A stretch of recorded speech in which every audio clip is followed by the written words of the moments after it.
Okey, sekarang saya nak ajar cikgu macam mana kalau kuis tadi kita hantar dekat 3 UTM kan.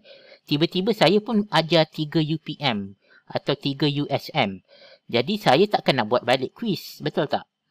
Google Form tu. Jadi saya nak guna Google Form tu untuk hantar tugasan atau assignment tu kepada kelas lain. Jadi dia ada cara dia.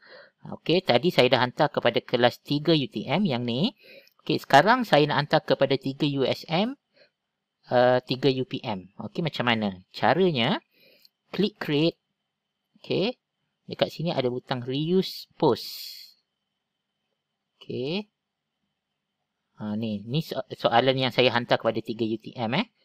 Jadi saya klik sini reuse. Okey.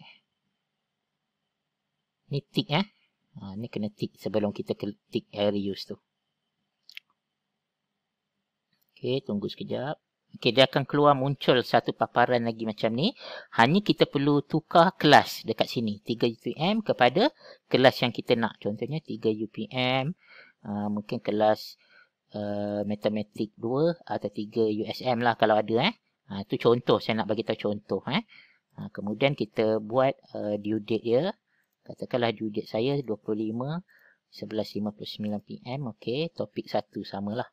Jadi saya klik dekat sini, dia akan tulis 3 kelas. Berapa kelas kita nak hantar. Jadi kita boleh guna balik. Okey, klik assign.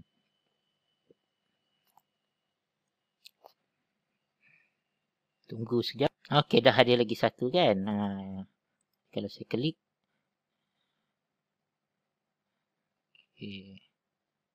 Saya klik view assignment nak tahu secara detail. Okey, ni kelas 3 UTM. Kalau saya back balik, lagi satu kelas. Saya klik view assignment. Ni 3 UTM. Okey, jadi saya boleh back balik lah. Untuk tutorial seterusnya, macam mana kita nak dapatkan laporan analisis, itu tutorial lain. Nanti saya akan tunjukkan. Jadi itu saja. Sekian, terima kasih. Okey semua, jangan lupa subscribe saya. Bantu saya. Bye.